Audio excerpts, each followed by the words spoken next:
Hey guys, I'm going portable today. Really cool location. It's Fort Monroe. It is sometimes called the Gibraltar of the Chesapeake Bay because it's served as a fortress, basically a battery for people entering into the harbor of the Hampton Roads Harbor, which is basically Norfolk, Newport News, Hampton, Portsmouth, where I live. I'm a little ways up towards the Chesapeake Bay. As a matter of fact, the Chesapeake Bay is just a few feet right in front of me. I'll show you in a minute. But Fort Monroe used to be a U.S. Army base. It's kind of cool. It served in the Civil War. As a matter of fact, the Union never lost Fort Monroe during the Civil War. Although Virginia was part of the Confederacy, the Union maintained it and kept Fort Monroe as an artillery battery. And since then, it's also served in World War II and World War I as basically a harbor protection artillery battery. And it's also served as a training facility for coastal artillery. And it's got many batteries. It's a beautiful fort. It really is. And unfortunately, it was part, or maybe fortunately, because I'm here now, in the early 2000s, part of the base closure list that came about in the United States, where we closed a bunch of bases. This one didn't make it. It was part of that list, and it was closed. But since then, now, it's turned into a national park, a national monument. And it's also a POTA park. It is K0929. So, hey, I might be able to maybe activate POTA today. We'll see how it goes. I want to work a little bit of DX maybe and see how things are going. I'm in my Jeep. This is my second time out in the Jeep. I bought this just to be my rolling four-wheel QTH ham shack, per se. And one of the reasons why I got a Jeep is because the tradition and the honor of the Jeep, how it has served the U.S. military. You know, as a comms vehicle, the Jeep has served the U.S. Army Signal Corps and worked for them, as well as my favorite branch of the service, who I've worked for all of my adult life, the United States Navy. But it's a lot of tradition with the Jeep. And you know what? I thought, why not come out on this Army base in a Jeep? I'm sure there have been a lot of Jeeps that have traveled the roads and the ways of this base quite a bit. Well, I'm going to get out here and operate a little portable. I am right by the Chesapeake Bay, and I'm going to get out here and operate a little portable, and I'll show you what I've got. I've got a lot of stuff stashed in the back of this Jeep. I don't have anything permanent on it yet. That will happen as time goes by, but I got a lot of different antennas, and let's go through them, pick one out, and maybe use a couple different ones, but let's go through the antenna arsenal I have in the back here, pick something out, and get on the air. Stick around.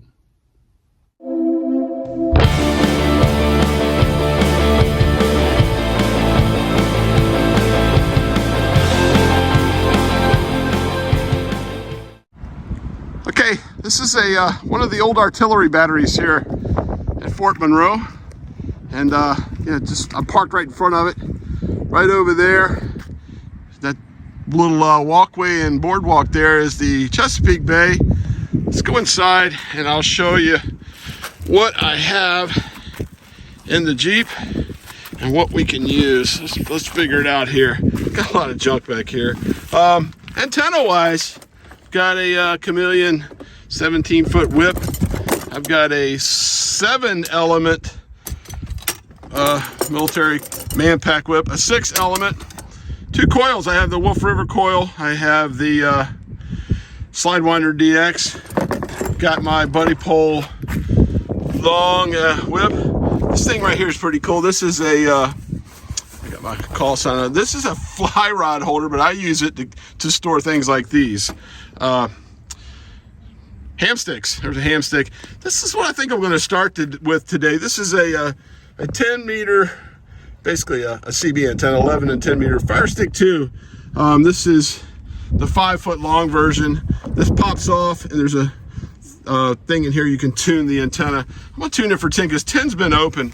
Some of you guys will recognize the old pool noodle counterpoise there, and the floating counterpoise. And that piece of pipe there is what I drive into the sand for my DX Commander pole when I put it down. So I got a lot of junk back here. I need to clean it up. I haven't had this thing a few weeks and it's already junking up. Hey, this thing, last time I was down at the Outer Banks, you guys have seen me in Poland and some of the other places. I use these for to anchor poles, or vertical poles for antennas. They're called Anchor Away. I found this at a bait and tackle down in the Outer Banks for like $5 or $6. I had to buy it. I'm going to use my Tram triple mag mount here. And what we'll do is we'll put that Fire Stick 2 antenna up and see what we can do on 10 meters first. Stick around. Here's a quick look up on you can see where I'm at here. This is Chesapeake Bay. That leads right out to the Atlantic Ocean there. This is the beach here at Fort Monroe. And over there is the battery I'm parked in front of. Right here, the old artillery battery. And right down there is my Jeep. And on the Jeep there's the mag mount with the Fire Stick 2 ready to go. Let's hop in and see if we can make some contacts. And you guessed it, we're going to use 20 watts and the G90. All right, here we go. 73, and thanks for the contact. Thank you so much, 73. This is WW0WWV, QRZ. Hello, is it kilowatt 4, kilowatt 4? Kilowatt 4, Oscar, Golf, Oscar. Oscar, Golf, Oscar. Thanks, you're 5 and 5? QSL, you're 5 and 5 into coastal Virginia. Thanks for Virginia, 73. Kilo 4, Oscar, Golf, Oscar. You're 5 by 9 to the peak byway, over. QSL, I got you at about a 5-5 here in Central Texas. Have fun out there. I love your videos.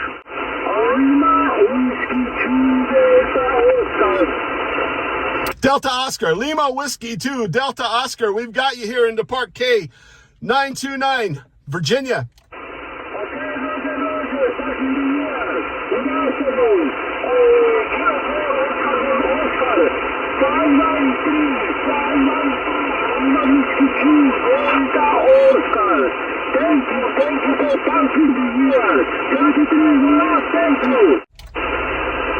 Kilo 7, Papa, Yankee Papa. Kilo 7, Papa, Yankee Papa. A wonderful signal here, 5-7 plus here into a Park K0929. Roger, Roger. I'm going to give you about 5-5-55 this morning, hitting North Idaho, India Delta. Okay, I'm going to go up and work some other bands. So I have the Chameleon telescopic whip. I have it all the way out for right now. I'll just use the tuner, see how I can do. I'll stay with it first on 10. Let's see how it works. Fully extended on 10 with the tuner. Make a QSO or maybe a couple, and then we'll go jump around some other bands. Let's see what happens. Okay. Well, that's brilliant. You're running 20 watts.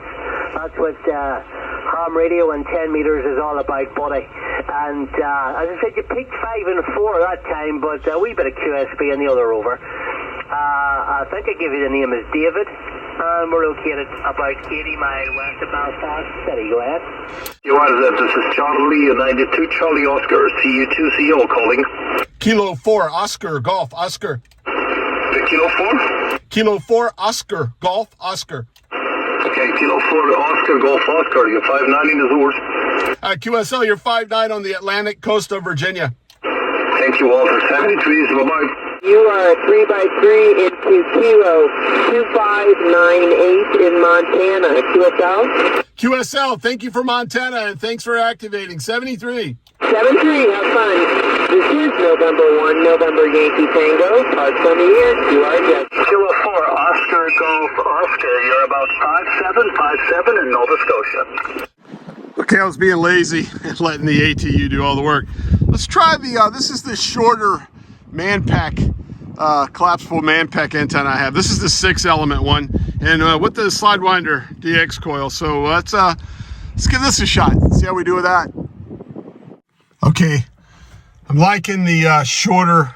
I don't know if I've ever used the 6-element Manpack with the Sidewinder or not, but I like the shorter because you can see where it's at.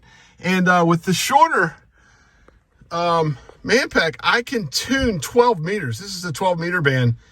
And before, with the 7-element, I could not tune it for 12 or 10 meters for that matter. Oh, by the way, I'm using a 1-to-1 choke there right at the radio. I didn't talk about that before. And I've got a little 6 amp hour LifePo 4 battery. So anyway, let's see what we can do with this one. QSL, you're 57 here, and I'm sitting in a park of Victor Echo 1886, over. Well, good for that. We're park to park then. I'm in Park K0929. QSL, the K0929. Well, thanks a lot for the contact. You have fun with your activation, and thanks for the contact. Thank you. I'm just hunting. I'm having a good time at it too. 73, my friend. Oh, well, you might as well give a CQ, and I'm sure you're going to get some activity. Yeah, I did that earlier, and I'm kind of wore out and tired of the pileup. I just want to go play now. Yeah. Well, you were number 72 in the log here, so. Wow, that's a good one. Okay, well, have fun. 73, my friend. 73, all the best. And where's it? Well, that was a fun day of playing with different antennas.